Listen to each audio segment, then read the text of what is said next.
Bonjour, c'est PistonKirk. Si votre capote ou votre couvre-capote s'ouvre en biais puis se bloque, c'est peut-être parce que un des deux câbles d'entraînement de la capote a cassé. Mais si vous avez une 2,7 litres ou une 3,2 litres, dans ce cas, le problème a plus de chances de se situer au niveau de la boîte d'entraînement. Alors pourquoi les boîtes d'entraînement qui permettent la cinématique de l'armature de capote et du couvre-capote cassent souvent sur les 2,7 litres et 3,2 litres et jamais sur les 2,5 litres? Eh bien tout simplement parce que sur les 2,5 litres, tous les engrenages de la boîte d'entraînement sont en métal, alors que pour les 2,7 litres et 3,2 litres, Porsche a décidé de remplacer un des engrenages par un modèle en plastique.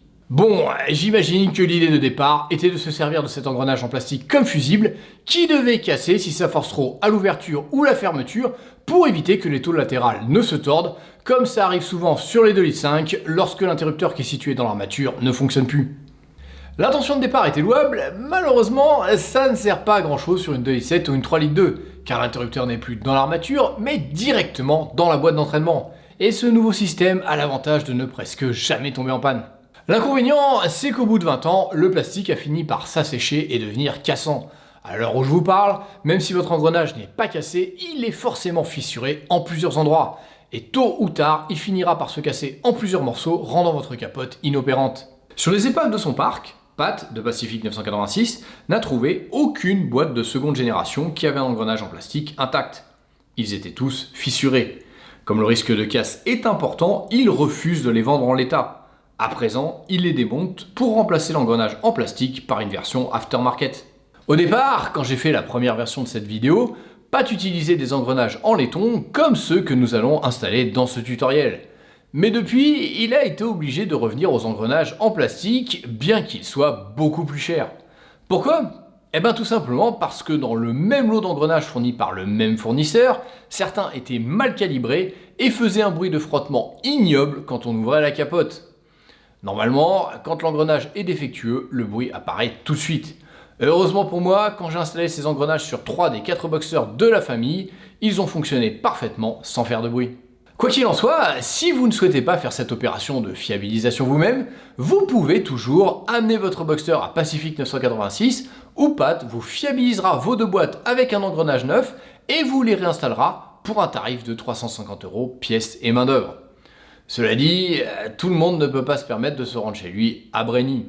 Du coup, il faudra commander les engrenages en ligne avec le lien qui est dans le descriptif de cette vidéo et l'installer vous-même comme nous allons le voir tout de suite. Étape 1, enlevez la boîte d'entraînement. Si vous avez peur d'abîmer ou de percer par accident l'isolant qui sert de gouttière sous la capote, même si ce n'est pas obligatoire, on peut éventuellement retirer l'armature complète. Cela dit, c'est très laborieux et surtout il faudra ensuite régler la capote, ce qui est loin d'être simple.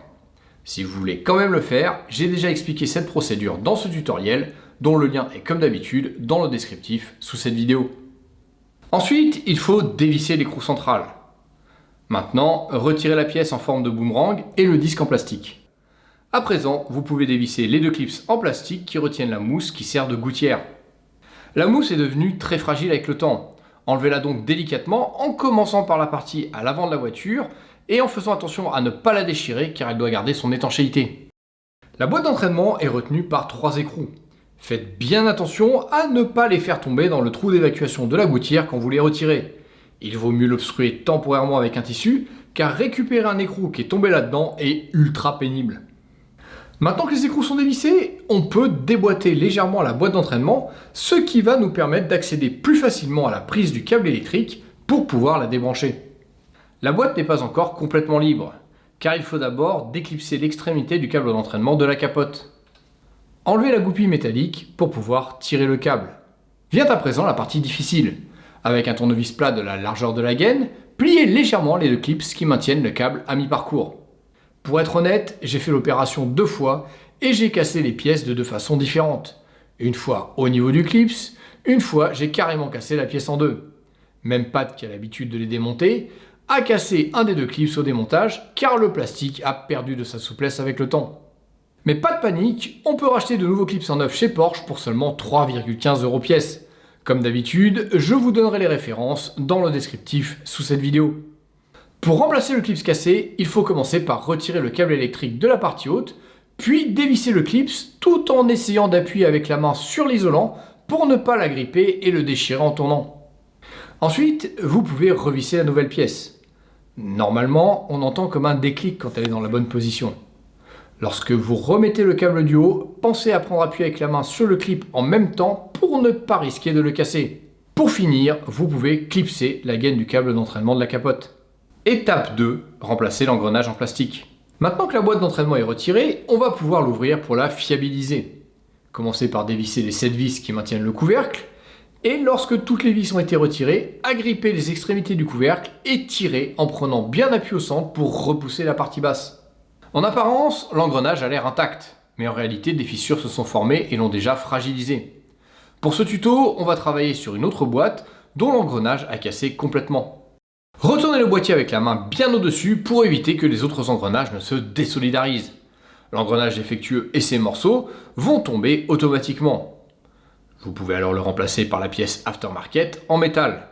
Puis, maintenez le nouvel engrenage avec un doigt tout en remboîtant les autres engrenages de cette façon. Avant de refermer, n'oubliez surtout pas de remettre la rondelle sur l'axe du nouvel engrenage. S'il ne passe pas, c'est peut-être que le haut de l'axe, qui n'est pas rond, n'est pas correctement positionné. Ne forcez pas, retirez le couvercle, réajustez le haut de l'axe avec une pince et remettez le couvercle à nouveau pour tester.